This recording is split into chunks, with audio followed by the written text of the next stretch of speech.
Flack math! Give me some math and I'll give you some flack. Flack math!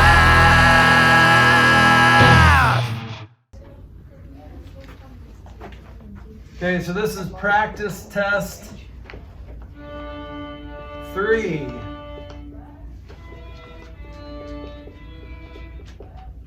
Number 1 has 3 parts. What is the reciprocal of 1/7? So reciprocal of 1/7. What is it? Negative 1/7. So you found the additive inverse. You found the opposite of 1/7. Or just 7 over 1. Good job. So 7 over 1 or just 7 is awesome. All right. B. What is the reciprocal of -7? -1/7. Okay, so remember, you don't change the sign with the reciprocal. All you do is flip it. So remember, -7, anything is over 1 if you want to convert it to a fraction. So -1/7. Good. All right, what is the product of any non-zero real number and its reciprocal? Number times 1 over number will always equal what? It's like nothing, right? Doesn't it cancel out? Well, think of a number. 1, well, don't think of 1. That's confusing. Or 0. Give me a number between 1 and 10. 7. 7. What's the reciprocal of 7? 1/7. What's 7 times 1/7? 1. 1. Okay, it'll always equal 1. So even if it's a fraction, 3/4 times 4/3 equals what?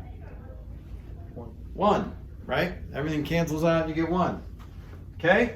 So that's the whole point of the reciprocal is when you multiply something by its reciprocal, it equals its identity, its multiplicative identity. Okay, so your test will look a lot like that. And it might say which number does not have a reciprocal. And what is that? 0. 0, because 0, well, 1 kinda, that's a good point.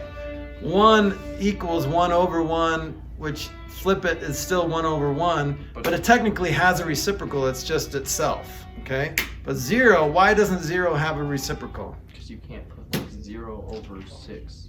Yeah, you can put 0 over 6, 6 over but you 0. cannot put 6 over 0. Good. Okay? All right, number 2, which real, oh, that's number 2, okay. Yeah, I know, you just asked Because, that.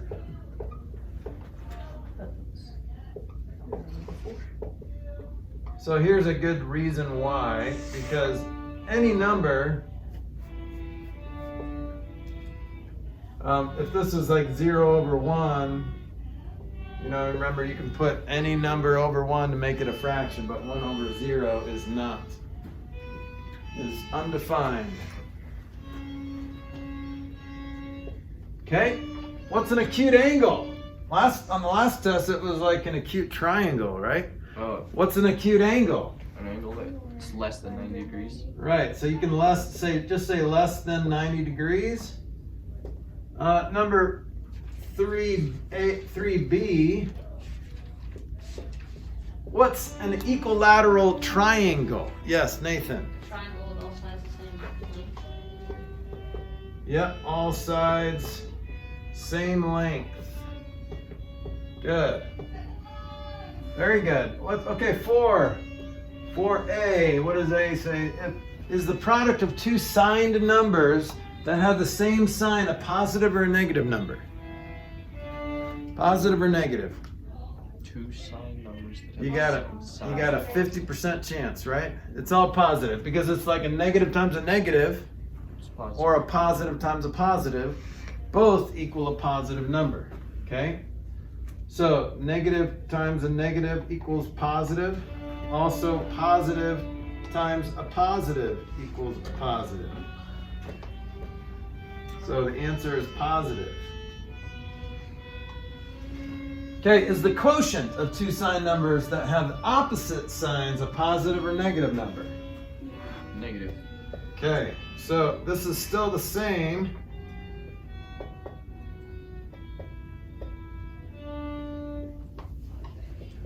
Same rules as multiplication. So like signs, positive, unlike signs, negative. So same thing with division. So when you divide two signs that are the same, it equals positive.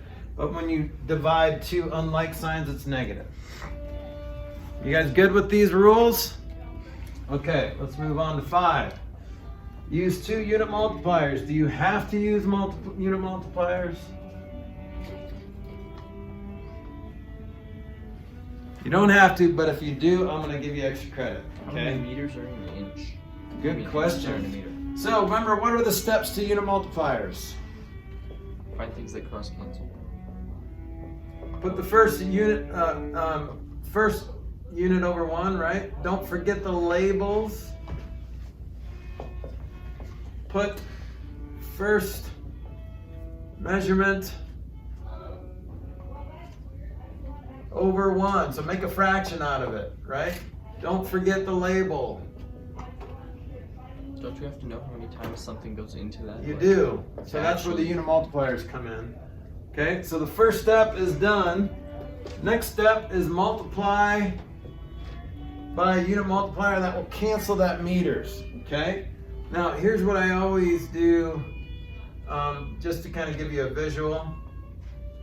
And I'll put it on this board over here. That will cancel first label. Okay, now, in unit multipliers, you have 2 sides of a river. One side you have the U.S. customary system with feet, miles, inches, and stuff like that. And then on the other side you have the metric system, which is the rest of the world. Okay? There's only one bridge, a very accurate bridge that connects the 2 worlds, is the inches to the centimeters. How many inches are in a centimeter? How many centimeters are in an inch? 2.54. Okay, so this is 2.54 centimeters equals 1 inch. So a unit multiplier could be 2.54 centimeters over 1 inch, or 1 inch over 2.54 centimeters, depending on which way you're going.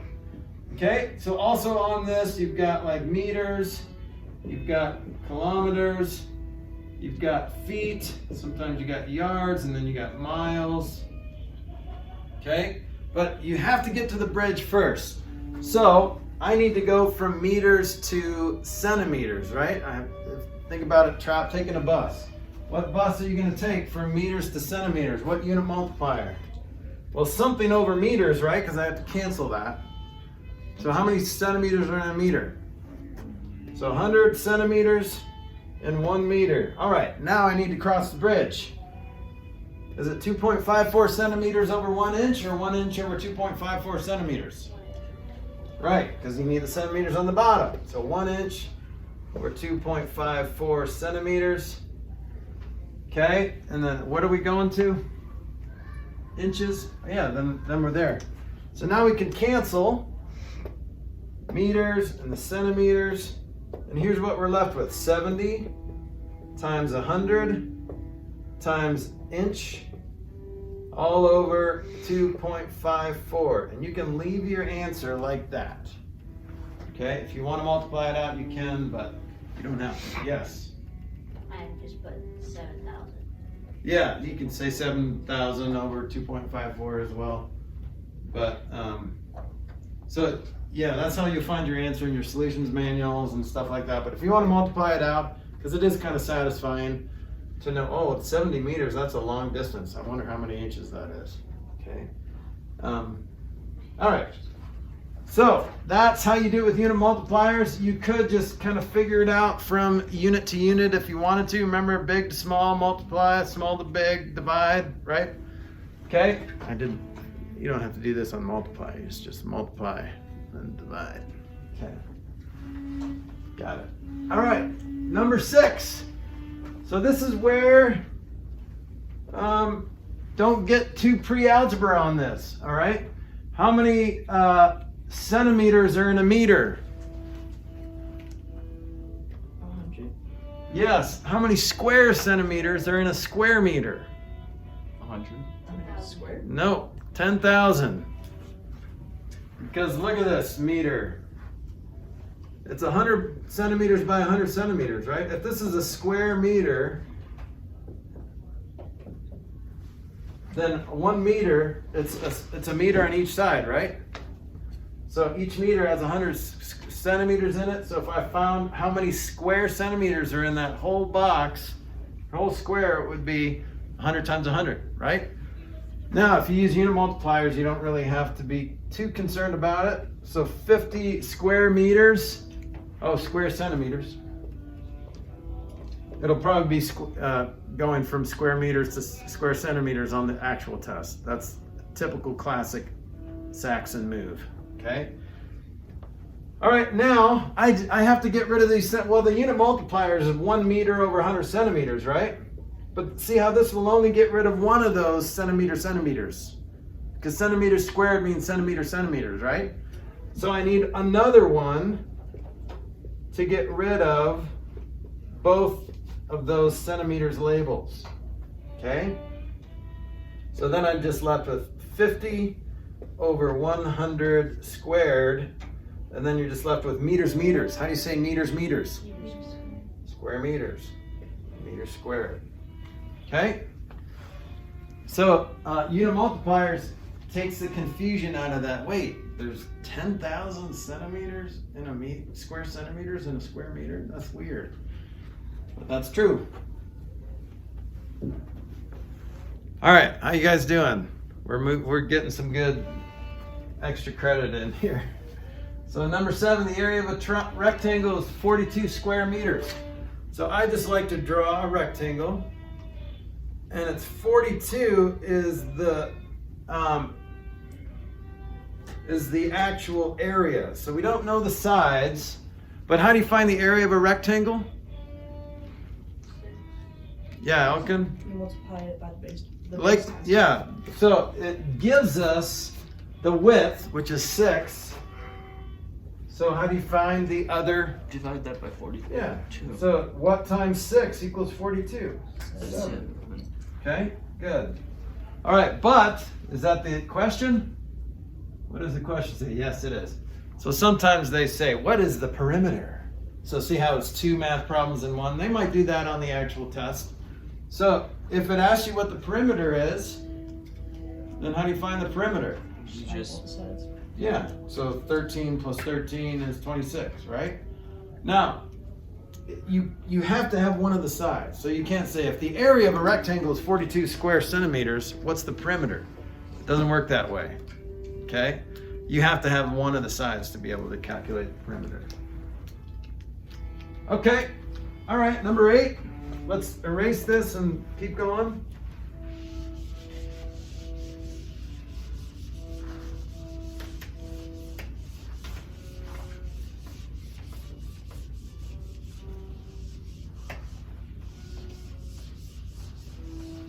You guys are going to ace this test.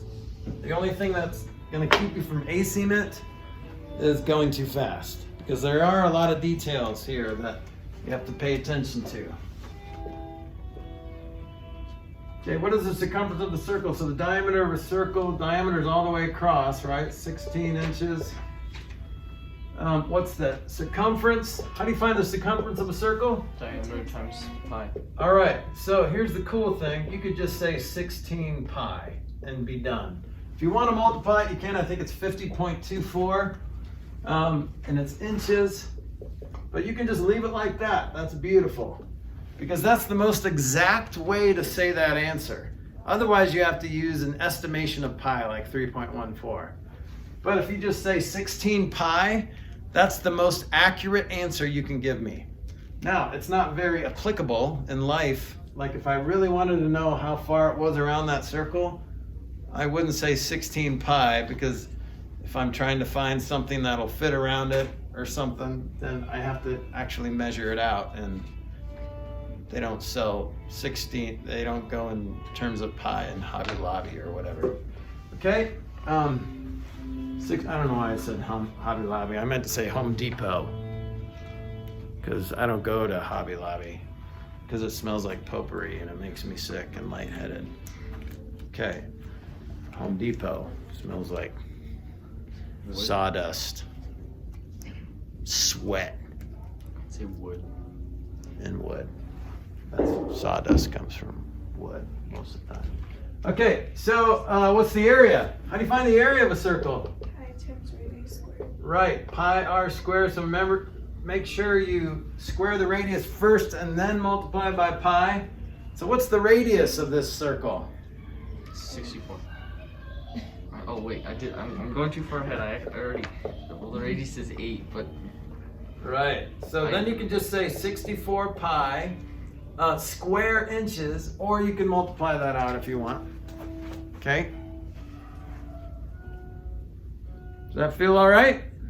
So you just need to remember the circumference, pi times diameter, and the area, which is pi r squared. Remember that restaurant. Our pi's are squared. Have you actually been there? No. You should. I should go. And just Do they like have discounts for math teachers? They should. Darn it. Yes. Okay, next. Let's scroll down. Scroll it on down. Get on down there. Okay, so this is just a little math problem. The way I would do it is ignore the negative signs or just determine if this is going to be positive or negative. Is it going to be positive or negative? Negative. Why is it going to be negative? Because it's got an unequal amount of negative signs. Right. Well, it's got an uneven, but I know what you meant. And it's an odd number, not unequal, but odd number of negative signs, so it's going to be negative. Then 2 times 3 times 4 times 2, what is that?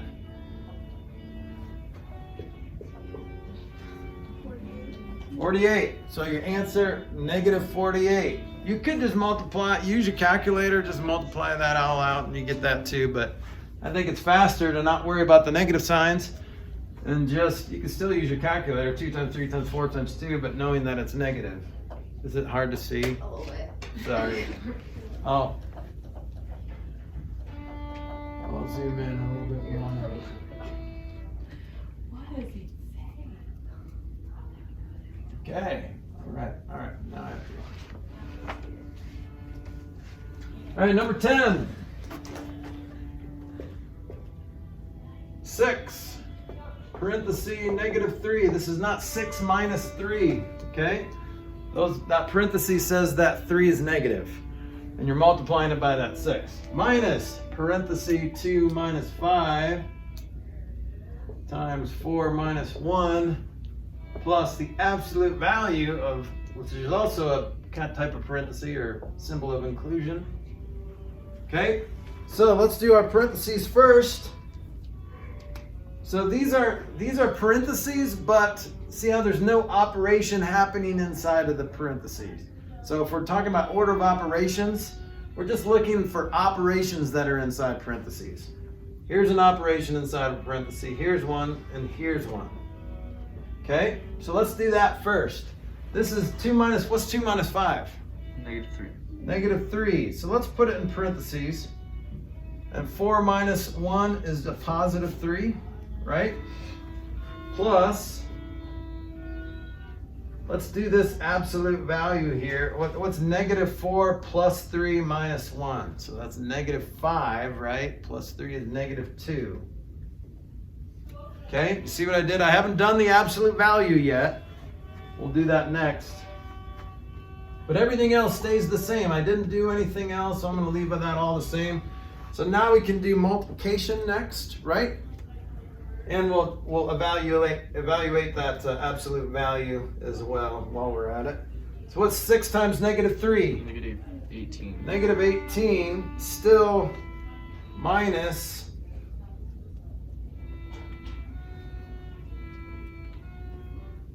and then what's negative 3 times positive 3? Negative 9. Negative 9. Okay, don't be fooled by that. Just because we're subtracting it doesn't change the value of this multiplication problem. Okay, so we'll worry about the subtraction on the next line.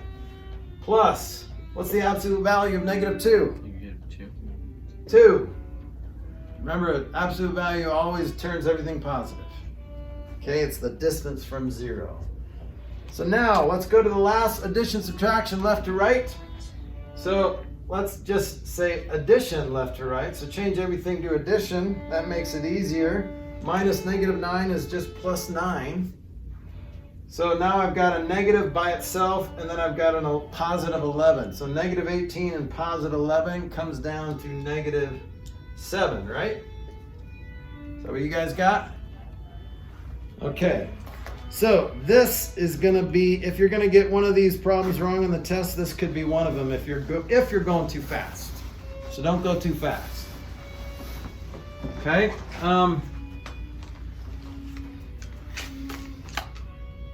So that's 10 problems. We will try to do 10 more on Thursday, and if I can't get them all done, then I might do a little tutorial video, or we can just focus on the ones that you guys really need help with. Okay, we're continuing practice test 3. This is number 11. So what do we do first? Parentheses, so symbols of inclusion. What symbols of inclusion do we have? Absolute value. So everything else, this is important, needs to stay the same. So if you just like, oh, everything's positive with an absolute value, so that's whatever it's going to be positive. No, that negative sign is on the outside of the absolute value. So actually everything, no matter what you get here, it's all going to be negative, because this is all positive and that turns it back to negative, okay? So what is -7 plus 2? -5. Yeah, so I'm gonna do this first, just so it's kind of spell it out. Otherwise, you might get confused. All right. So now, what's the absolute value of -5? -5. What's the absolute value of -5? 5. 5. And Okay. So now we're back to -5. Okay. So see how that can potentially be confusing? Don't let it. Don't do it. Plus 3 minus 9. All right. Can you guys do this in your head, or what should we do to make it easier? Chicken scratch. Chicken scratch. I'm gonna try out my new marker. One of my students gave it to me. Yeah, good job. Cheyenne. Yes. But you That's not a pro. You should draw it this one. Did he just draw Well, I already drew it. Yeah, it's too late. Okay. Plus negative. All right, so now we got a -5 and a -9. They're gonna party. -14 added to a +3. They're gonna fight. So -11. Is that what you guys got? Number 11. 11. Did you get -11 for 11? No. Isn't that cool? That makes me happy. I got -1. You got -1? Might as well just write another one.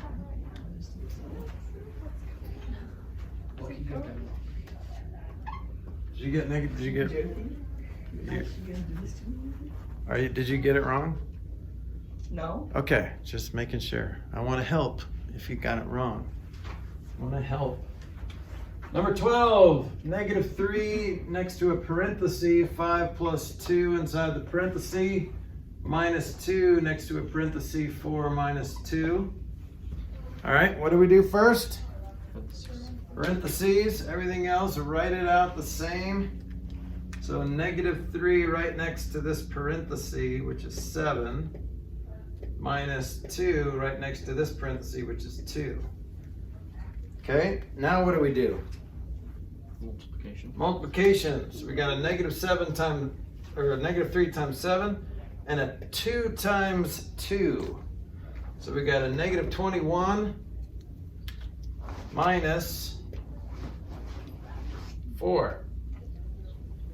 That's a little confusing, so I'm gonna chicken scratch.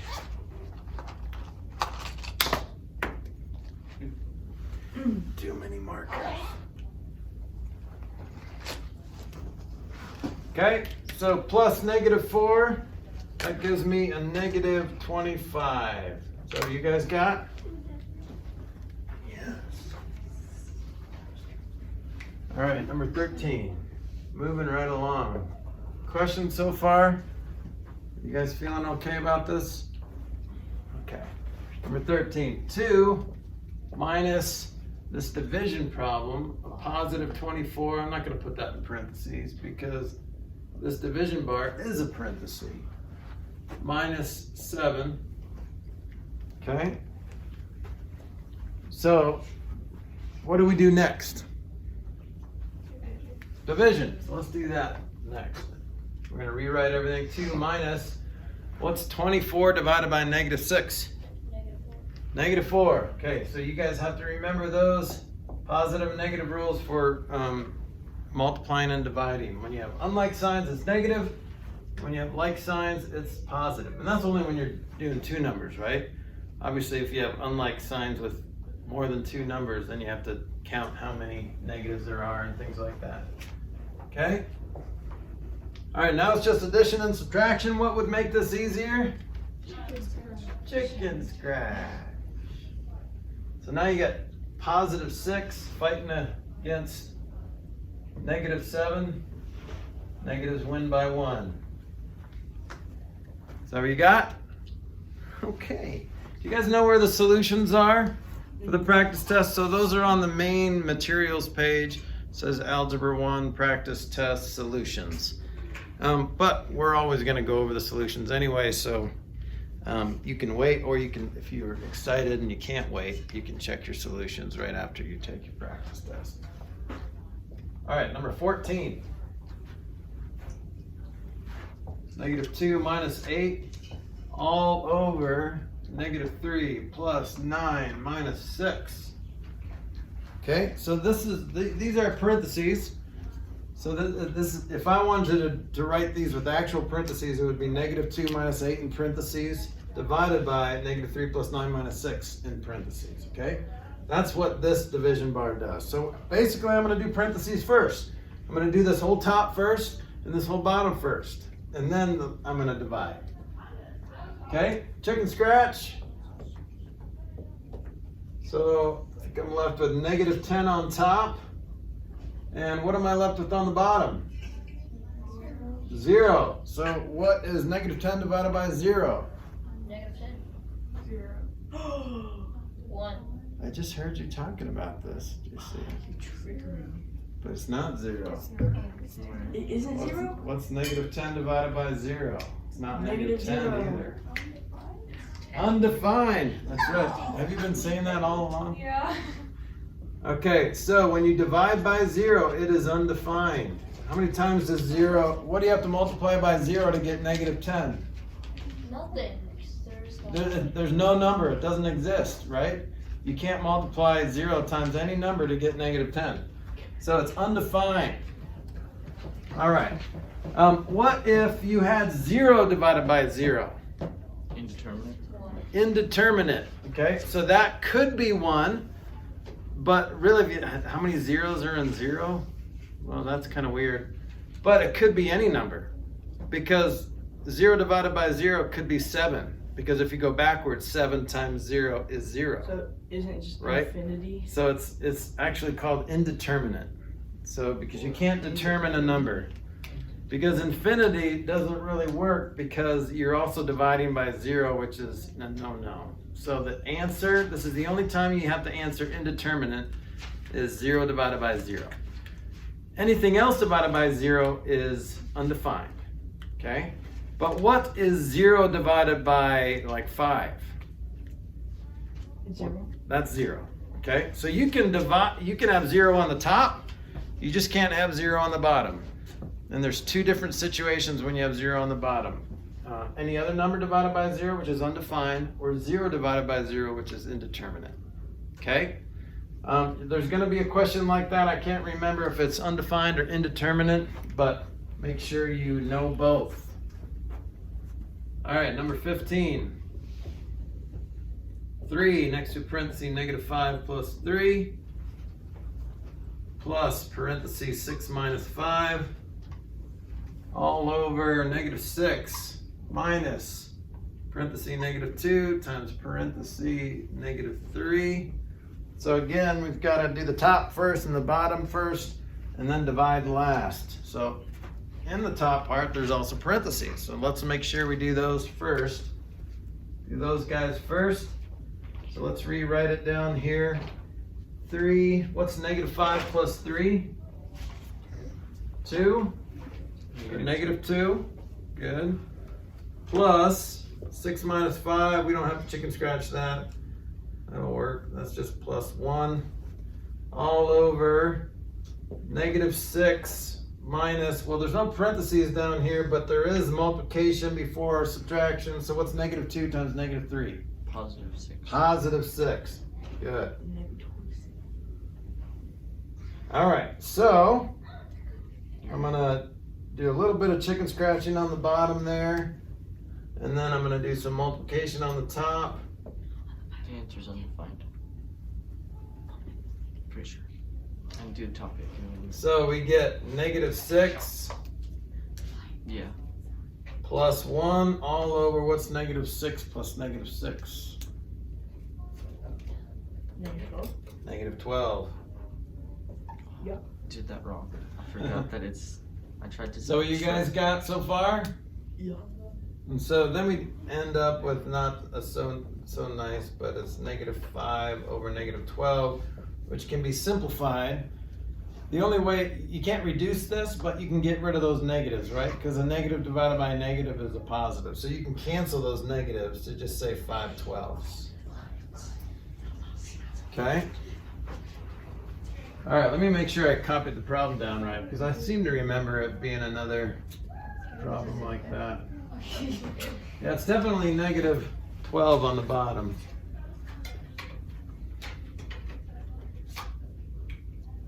And definitely negative 5 on top. So that's it. It's not a I hate it when I get a fraction, right? That's your answer. It's not very satisfying. All right, one more problem, 16. I'm gonna put it here because these kind of all go together.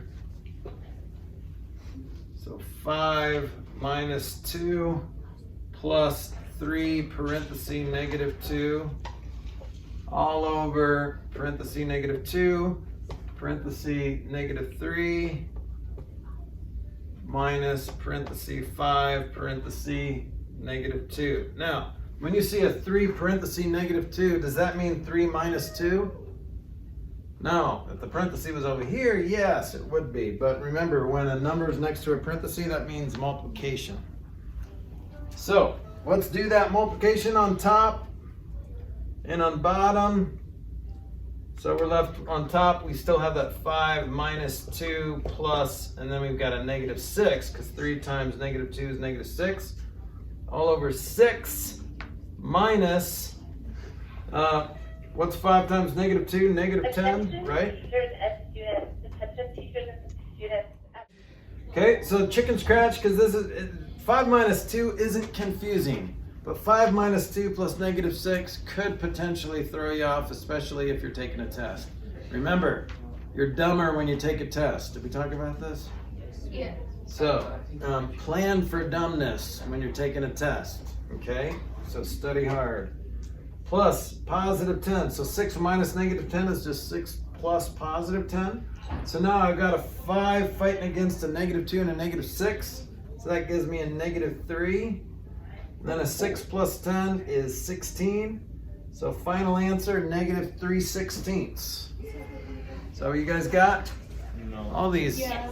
Again, I subtracted 6 from the negative 10.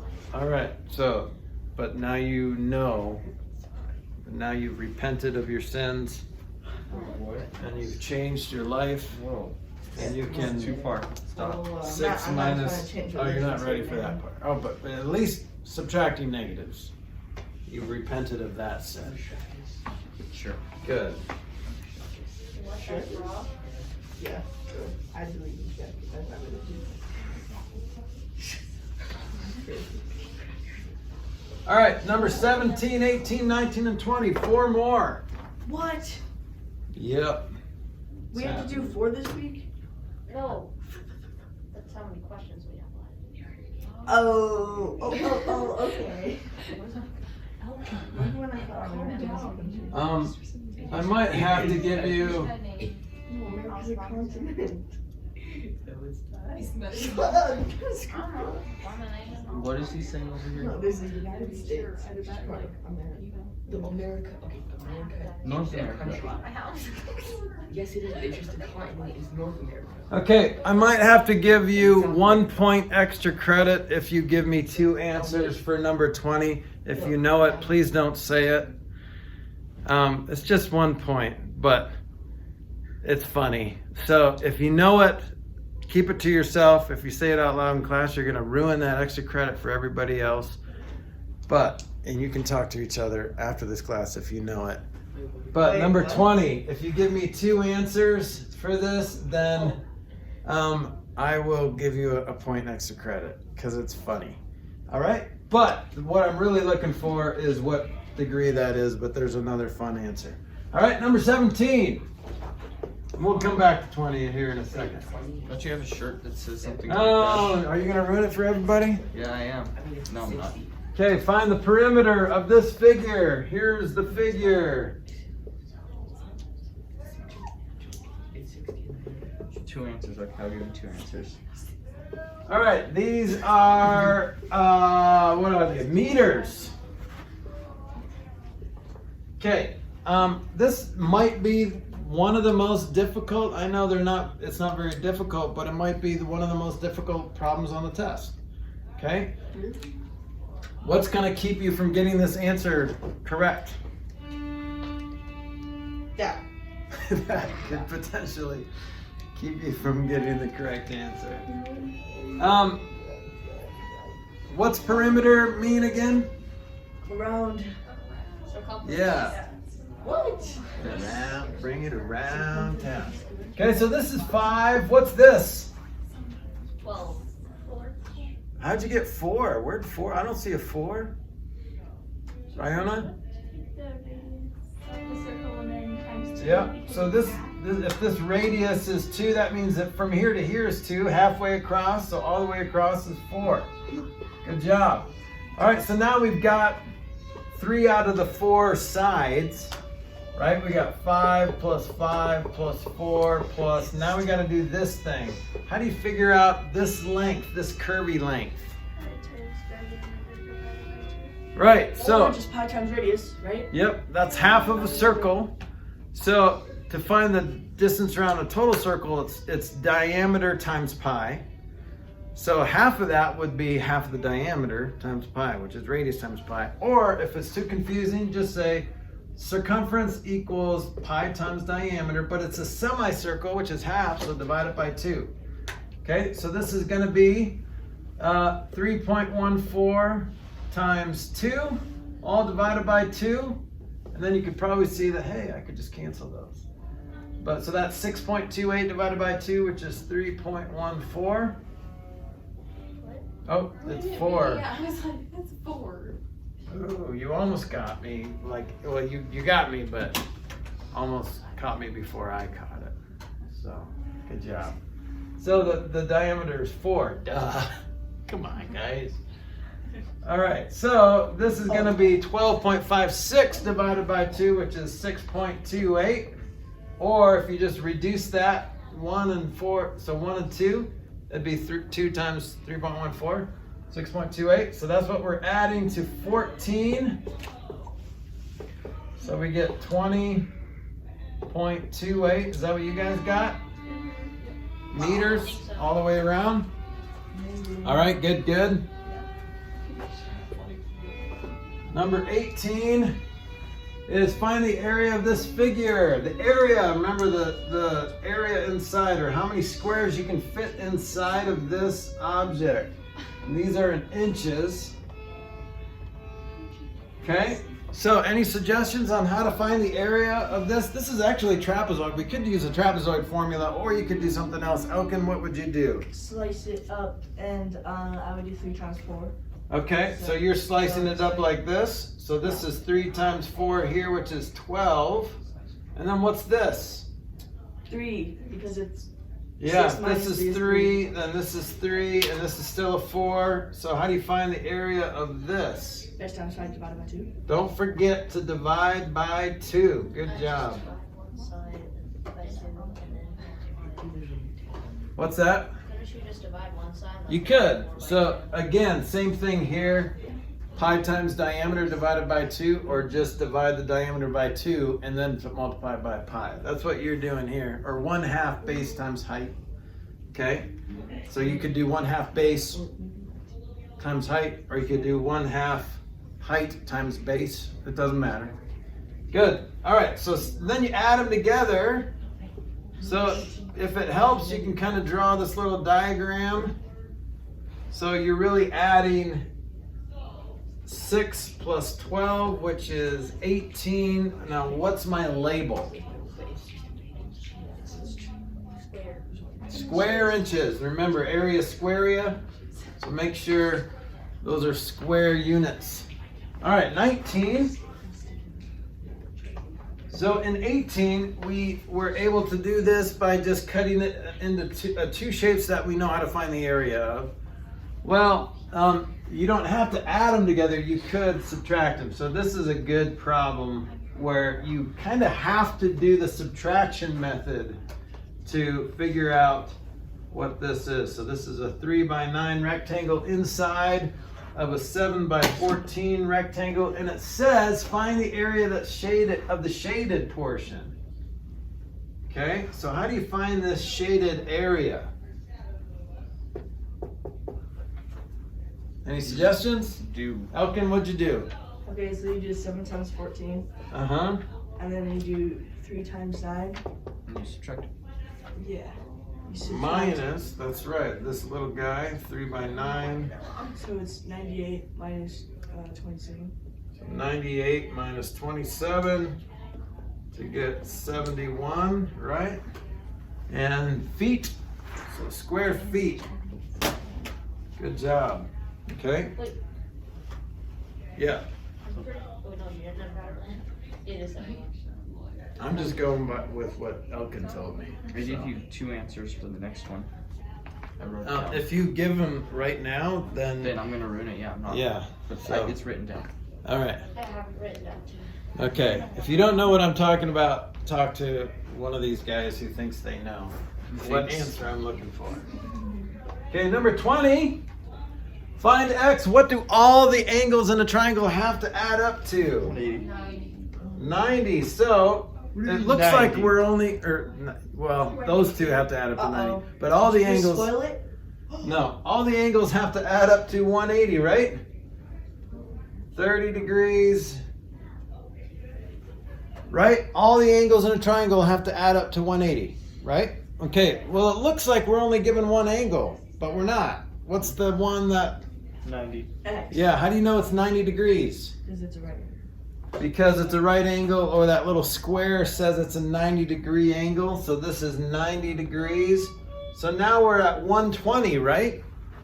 So how many more 60. degrees do we need to add up to 180? 60. So 180 minus 90 plus 30 is 60 degrees. Good job. All right. Any questions? The actual test is going to look almost identical to this. And you may switch the order of something or whatever. Like some of those unit multiplier problems are always like the opposite. Like if you're going from inches to yards, you're going from yards to inches or whatever. So, any questions? You guys feel good? Yeah. All right. Do we get an extra point?